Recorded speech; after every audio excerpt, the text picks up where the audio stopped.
CNN은 미 백악관 상황실이 국가안보회의를 종료했다고 보도했습니다. 트럼프 대통령은 이란의 최고 지도자의 위치를 파악했다면서 무조건 항복해야 된다고 강조했습니다. CNN은 트럼프 대통령이 미군을 동원해 이란 핵시설 타격을 고민 중이라고 전했습니다. 미국의 5월 소매 판매가 전월 대비 0.9% 급락하면서 예상치보다 훨씬 더 낮게 나왔습니다. 미국의 수입 물가가 5월 보합세를 보이며 예상치를 상회했습니다. 블룸버그는 XA가 6조 원 규모의 지분 투자 유치를 위한 협상을 진행 중이라고 보도했습니다.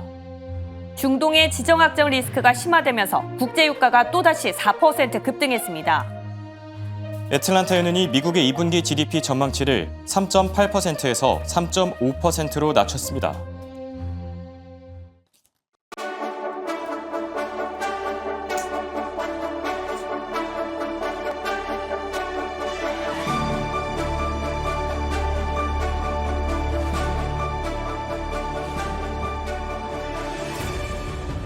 여러분 안녕하십니까? 굿모닝 오늘의 증시 박지영입니다.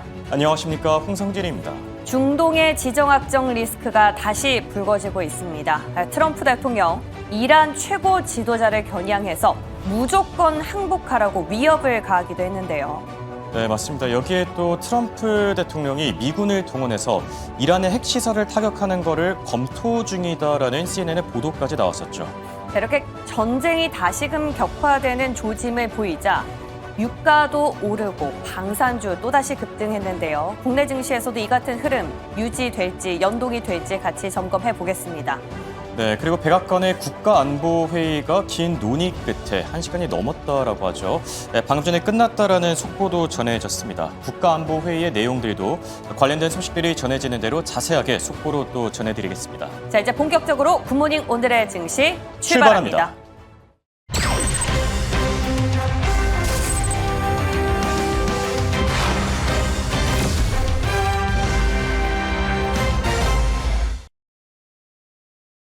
증시 브리핑 시간입니다. 바로 어제였었죠. 저희가 이 시간을 통해서 중동 지역의 지정학적 리스크가 당분간 지속될 가능성이 있다.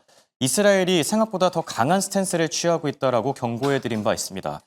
그런데 아니나 다를까 밤사이 중동 지역의 긴장감이 더 고조되면서 증시도 다시 하락 전환된 상태입니다. 다우지수는 300포인트 넘게 빠지면서 0.7% 하락했고요. S&P 500 지수는 0.84% 하락, 그리고 나스닥 지수도 0.91% 하락 마감했습니다. 여기에 또 월가의 공포지수로 불리는 빅스 지수도 12% 급등하면서 증시가 한층 더 높은 변동성을 나타내고 있음을 시사했습니다. 자, 그럼 S&P 500 지수의 섹터별 흐름도 같이 확인해 보실까요? 11개 섹터 가운데 가장 크게 올랐던 건 에너지 쪽입니다. 국제유가가 4% 이상 급등하면서 엑슨모빌과 쉐보론 등이 좋은 흐름 나타내줬고요. 반면에 헬스케어 쪽은 상당히 아쉬웠는데요. 에브비와 머크, 일레일리가 모두 빠지면서 11개 섹터 가운데 가장 부진한 모습 나타냈습니다. 그리고 개별 기업으로 들여다보면 로키드 마틴과 RTX, 방산주들의 흐름이 괜찮았고요. 반면 테슬라 3.7% 넘게 빠졌고 또 팔란티어도 2% 이상 하락하면서 서학개미들의 이 대표 종목들이 일제히 하락한 하루라고 볼 수 있겠습니다. 자, 이어서 채권 시장과 외환 시장의 흐름도 같이 보시죠.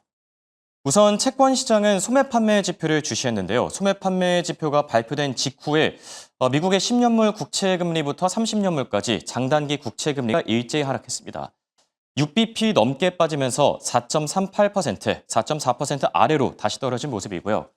그리고 외환 시장은 중동 지역의 지정학적 리스크를 주시했는데요. 달러가 강세를 나타내면서 달러 인덱스는 0.89% 오른 98 후반대에서 거래를 마쳤고 또 원달러 환율 현재 역외 시장에서 1,380원까지 다시 올라선 모습입니다. 자, 그럼 외신들이 주목한 키워드들도 같이 확인해 보시죠. 먼저 첫 번째 키워드는 트럼프 대통령의 최후 통첩입니다. 밤사이 이란을 향해서 강경한 발언을 쏟아낸 트럼프 대통령이죠. 이란 최고 지도자의 위치를 파악하고 있다. 지금 당장은 제거하지 않겠지만 무조건 항복해야 된다.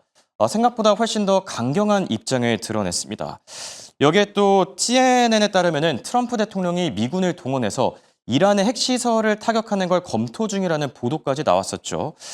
그동안 나름 신중한 스탠스를 취했던 트럼프 대통령이지만 이제 본격적으로 칼을 뽑았다라고 볼 수 있겠습니다. 중동 지역의 지정학적 리스크 하루아침에 끝날 거라고 생각하진 않았지만 당분간 리스크 확대가 불가피할 것으로 보이고요. 이어서 두 번째로 살펴볼 키워드는 미국의 경제 지표입니다. 밤사이 미국인들의 소비 심리를 확인할 수 있는 소매 판매 지표가 공개됐는데요. 그래프를 보시면 지금 두 달째 감소세를 나타내고 있죠. 월가의 컨센서스는 마이너스 0.5%였는데 이보다 훨씬 더 하회한 마이너스 0.9%로 집계된 겁니다. 어제 발표됐던 뉴욕 연은의 제조업 지수도 상당히 부진하게 나왔었죠. 상황이 이렇다 보니까 경기 둔화 우려가 커질 수밖에 없을 것으로 보입니다. 물론 소비자들이 지난달에 선구매에 나선 부분이 작용한 것이다라는 일각의 지적들도 있긴 하지만 그냥 넘길사는 아닌 것으로 보입니다. 당분간 경기 둔화에 대한 경각심을 가질 필요가 있을 것으로 보이고요. 자, 끝으로 살펴볼 마지막 키워드는 빅쇼트의 주인공으로 알려진 스티브 아이즈먼의 인터뷰 내용입니다. 보통 빅쇼트 주인공이라고 하면 우리는 마이클 버리를 많이 떠올리죠. 그런데 스티브 아이즈먼도 마이클 버리와 함께 2008년 금융위기를 예측했던 인물 가운데 하나입니다. 자, CNBC의 인터뷰 내용이었는데요. 살펴보면은 무역 전쟁이 확산될 경우 경기 침체가 불가피할 것이다. 그러니까 트럼프 행정부의 aggressive, 공격적인 관세 정책 때문에 무역 전쟁이 확대될 가능성이 있고 결국 전 세계 경제가 침체 국면에 빠질 것이라는 경고인데요. 또 트럼프 대통령이 각국 정상들과의 관세 협상을 진행하는 과정에서 얼마든지 틀어질 수 있기 때문에 투자자들 역시나 이에 따른 대비책을 마련해야 된다라는 아이즈먼의 인사이트였습니다. 실제로 밤사이 소매 판매 지표가 상당히 부진하게 발표되면서 경기 둔화 우려를 키웠었죠. 따라서 당분간 투자 전략을 세우실 때 그리고 포트폴리오를 구축하실 때 이런 경기 침체 가능성까지 대비해야 될 필요가 있다라고 보여집니다. 자, 이렇게 세 가지 키워드에 대해서 살펴봤고요. 더 자세한 기업 이슈들 김현수 아나운서와 확인해 보시죠. 네, 오늘의 종목별, 기업별 이슈들 함께 체크해 보시죠. 먼저 7개 기업 상황부터 점검하겠습니다. 오늘 전반적으로 중동 지역의 긴장감이 다시금 불거지면서 7개 기업 모두 하락하면서 마무리가 됐습니다. 이 안에서도 테슬라가 가장 큰 낙폭을 보였는데요. 4% 가까운 낙폭, 어떤 이슈들이 있었는지 다음 장 브리핑 통해서 만나보겠습니다. 다음 장 넘어가 보시죠. 테슬라 우선 중동 지역의 긴장 때문에 전반적으로 증시가 하방 압력을 받기도 했지만 테슬라 같은 경우는 로보택시 출시를 앞두고 조금 더 주목해봐야 할 이벤트가 한 가지 더 나왔습니다. 체크해 보도록 할게요. CNBC 측의 보도가 있었는데요. 6월 30일부터 오스틴 공장의 사이버 트럭과 모델 Y 생산이 일주일간 중단된다라고 합니다. 이전까지 모델 Y의 판매 부진에 한 역할을 했던 역시나 생산 라인 유지 보수 때문인데요. 가장 문제가 됐던 건 이 오스틴이라는 지역 때문입니다. 이 오스틴은 테슬라가 로보택시를 출시하겠다라고 발표한 지역이죠. 이를 앞두고 로보택시를 출시를 앞두고 이런 뉴스가 다시 한번 나왔다라는 점에 있어서 투자자들은 로보택시 또 미뤄지는 거 아니야? 이런 걱정을 할 수가 있게 됩니다. 이로써 테슬라의 주가 오늘 하방 압력 받으면서 시작했고요. 오늘 장중 차트 한번 체크해 보시죠. 전반적으로 3.9% 하락한 가운데 장 초반부터 부진한 흐름 이어가다가 중동 지역의 긴장감이 불거지면서 다시 한번 하방 압력을 받는 듯 했습니다. 이를 좀 상쇄하고 싶어서일까요? 일론 머스크 CEO는 자신의 X에 또 다른 게시물을 게시하기도 했는데요. 일론 머스크 CEO 좀 이례적으로 일론 머스크 CEO의 이 부모님과 함께 게시글을 게재했습니다. 사이버 트럭을 탄 지드래곤의 영상을 리트윗하면서 만약 한국에 이 로보택시와 함께 새로운 자동차가 출시된다면 얼마나 놀라움을 불러올까라는 게시글을 남기기도 했는데요. 특히나 이 모자가 함께 리트윗을 했다라는 점을 업계는 조금 더 주목하고 있습니다. 로보택시의 출시를 앞두고 테슬라 이 흐름 다시 한번 반등 흐름으로 바꿔줄 수 있을지 주시가 필요해 보이네요. 그럼 다음 장 통해서 오늘의 분위기도 엿보도록 하겠습니다.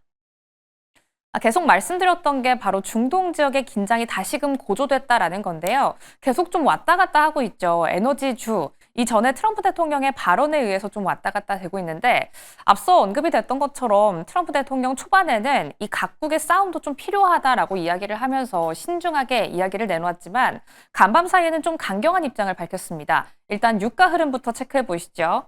들어오기 전 기준으로는 WTI 4% 넘는 상승 보여주면서 73불 위로 올라갔고요. 브렌트유 같은 경우에도 4%대 상승 확인하실 수가 있습니다. 다시금 $70 위로 올라갔다는 점 체크할게요. 트럼프 대통령의 강경한 발언도 체크해 보시죠.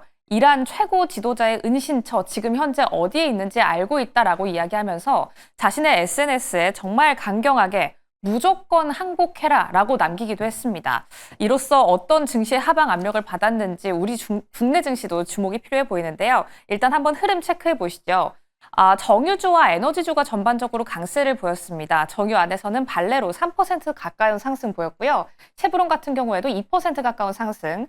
그리고 앞서 짚어드렸던 어제 이 시간에 짚어드렸던 석유주도 함께 동반 상승했다는 점 체크해 보시면 좋을 것 같고요. 오늘 이로써 방산업체들의 흐름이 좀 좋았습니다. 로키드 마틴 같은 경우 2%대 상승, 레이시온, RTX 같은 경우에도 상승불 켜냈다는 점 체크하겠습니다. 이렇게 긴장감이 고조되고 있는 미증시 안에서 어떻게 투자 전략 짜봐야 할지 지금 바로 만나보시죠. 미국 증시 투자 전략 세워보는 시간입니다. 타이거인베스트 황윤석 대표와 함께합니다. 안녕하십니까? 안녕하십니까? 자, 어제만 하더라도 좀 한숨 돌렸나 싶었는데 또 다시 증시가 하락세로 돌아섰습니다. 밤사이 강경한 발언들도 많이 나왔는데 우선 중동 지역의 이 리스크부터 확인해 볼까요? 네. 이제 뭐 브리핑 자세하게 해주신 것처럼 네. 트럼프가 이제 휴전 가능성을 일축했고요. 그렇죠. G7에서 이제 조기 귀국했다 하는 뉴스도 나왔는데 막상 조기 귀국한 이유를 물어보니까 이란하고 이스라엘 분쟁 때문은 아니다 또 얘기를 그랬었죠. 해서 예. 시장이 굉장히 좀 혼란스러워하는 모습을 보였습니다. 그런데 지금 이스라엘과 이란의 휴전 가능성을 일축을 했는데 지금 트럼프는 그런 얘기를 했죠. 휴전이 아닌 진정한 종전을 원한다. 그렇죠. 그다음에 이란에 대해서는 무조건 항복해라. 그다음에 우리는 이란의 최고 지도자가 어디에 숨어 있는지 정확한 위치를 알고 있다.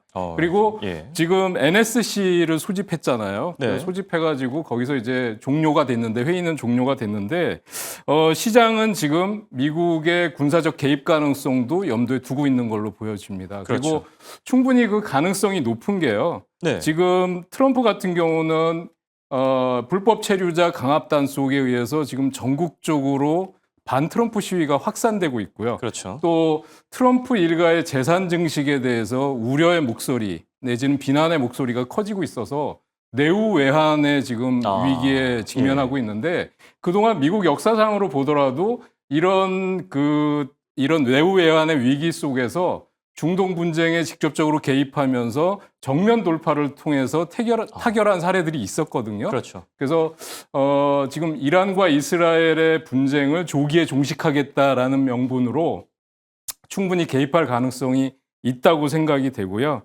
그다음에 이란의 입장에서는 지금 어차피 돌아올 수 없는 다리를 건넌 것 같고 그렇죠. 항복하면 끝이라는 생각이 있기 때문에 아마 끝까지 항전을 할 것으로 보이는데요. 그럼에도 불구하고 월가에서는 이런 분쟁이 오래가지 않을 것이다라고 보는 이유가 이스라엘의 군사적 우위가 너무 뚜렷하다라는 이번에 거고요. 확연하게 좀 드러난 것 같더라고요. 네, 그렇습니다. 그래서 얼마 못 버틸 거다라는 얘기가 나오고 있고요. 그래서 이런 것 때문에 분쟁은 오래가지 않을 것이다라는 거고요. 또 투자자들 입장에서는 이번 분쟁으로 인한 시장 하락이라든지 또 전기 민감주에 대한 하락이 오히려 매수 기회가 될 수 있다라는 대기 매수세도 지금 많이 지금 대기하고 있는 상태다. 이렇게 말씀드릴 수 있겠습니다. 네. 전쟁 관련 소식은 전해드릴 때마다 참 안타까운 마음뿐인데 그래도 투자 전략 자체는 또 잘 세워야 되니까요. 네. 네, 관련 속보들 계속 챙겨보시면 좋을 것 같고요.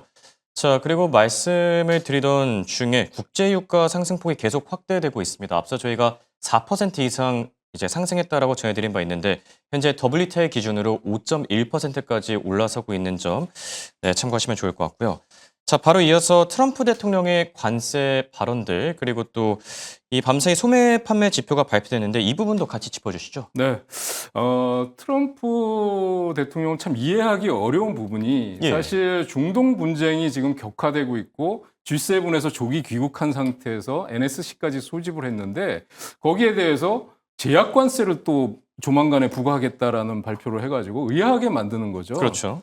지금 이런 위기 상황에서 관세는 계속해서 가는구나라는 불안감도 조성을 하고 있고요. 그다음에 캐나다는 또 미국과 30일 내에 관세 협정에 타결했다. 그래서 G7 회담에서 유럽 정상들도 미국과 지금 관세 타결을 위해서 개별 접촉을 하고 있는 상황이었다라는 게 드러난 거고요.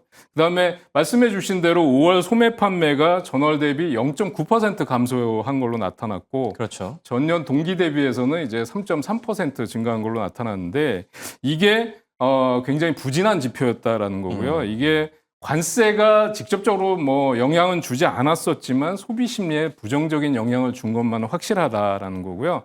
5월 산업 생산도 전월 대비 0.2% 감소한 걸로 나타나서 지표상으로는 이제 소비 위축이나 경기 위축 시그널들이 나타나고 있다. 이런 것들은 부담스러운 요인이라고 생각이 되기 때문에 앞서도 말씀드렸지만 트럼프 같은 경우는 이런 모든 것을 아마 그 정면 돌파하는 차원에서 이란의 직접 개입을 통한 그렇죠. 공습에 또 나설 수 있다. 이런 우려도 나타나고 있는 상황이다. 이렇게 말씀드릴 수 있겠습니다. 네. 어떻게 보면은 지금 이 나라 안에 있는 위기들을 뭐 시선 돌리기식으로 바깥으로 돌린다라고 볼 수도 있겠죠. 자, 관련된 소식들 체크해봤고, 자, 그리고 지금 상원 쪽에서 이 공화당이 감세 및 부채 한도 법안 수정안을 공개했다고요? 이건 어떤 내용이죠? 네, 그래서 지금 이것 때문에 기업들 간에 지금 희비가 엇갈리는 상황이 네. 나타나고 있습니다. 그래서 풍력하고 태양광에 대한 이 세금 공제를 2028년에 전면 폐지하겠다라는 발표를 함으로써 그렇죠.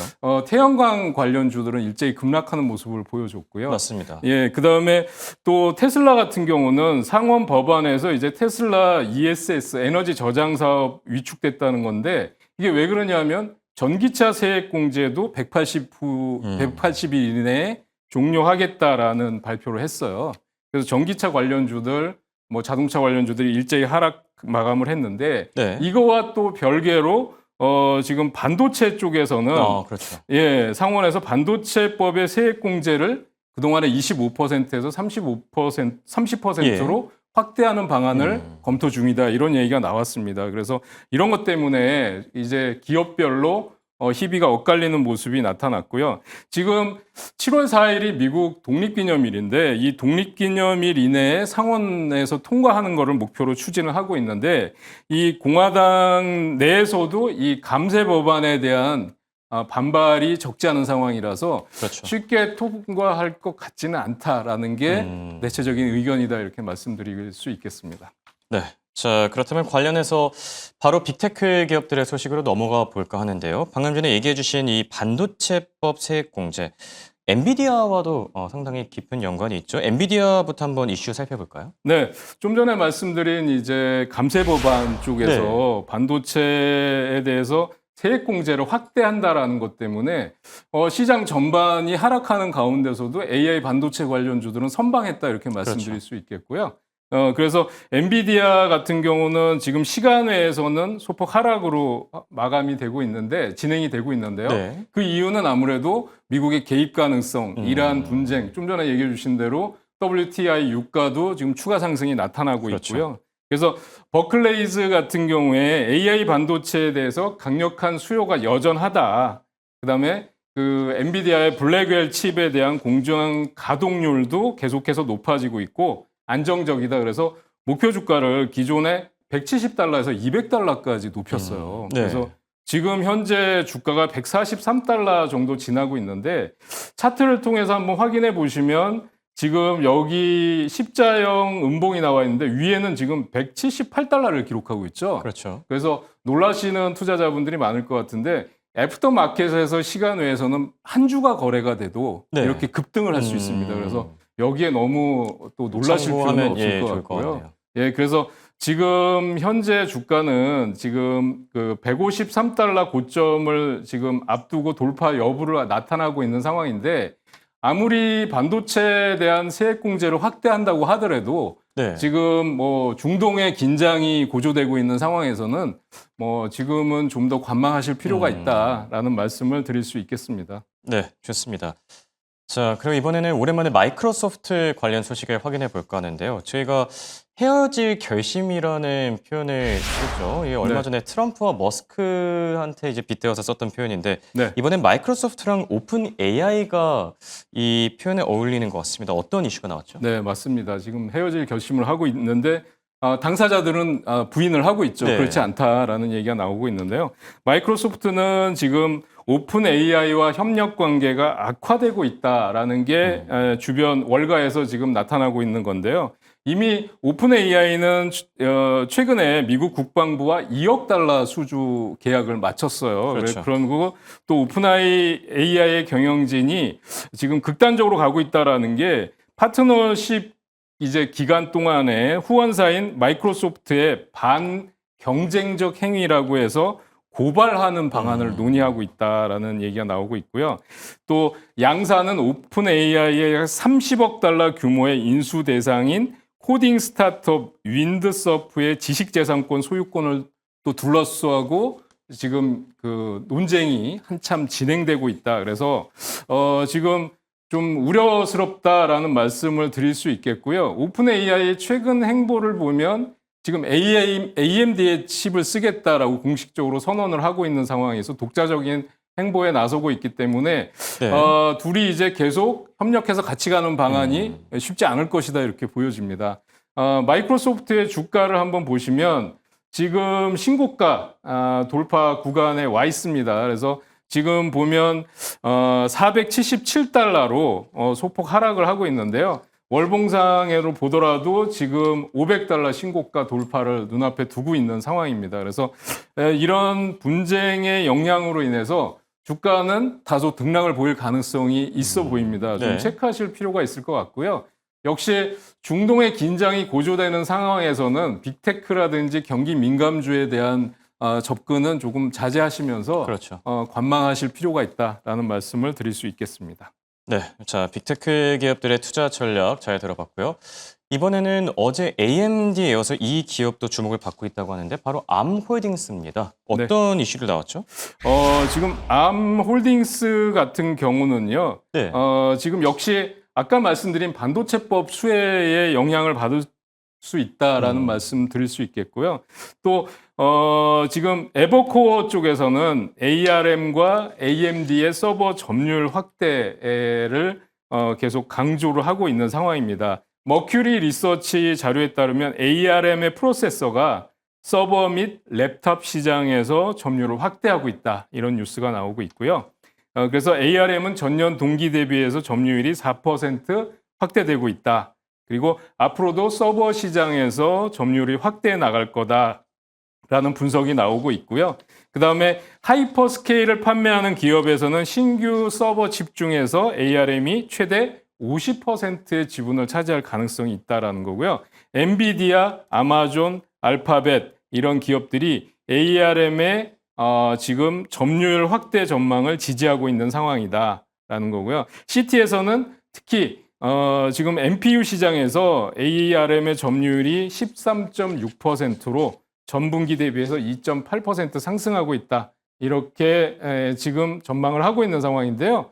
지금 보면은 최근에 주가 흐름을 보면요. 182달러가 고점입니다. 그런데 지금 현재 140달러 정도에 와 있는데 추가적인 상승 가능하다고 보여지고요. 저는 150달러에서 160달러 구간에서는 저항이 나타날 수 있기 때문에 무리한 추격 매수는 자제하시고요. 그 구간에 오면 일단 차익 실현을 하시는 게 좋지 않겠나 이렇게 말씀드릴 수 있을 것 같습니다. 네. 자, 어려운 장에서도 올라와줬던 ARM홀딩스, 암홀딩스.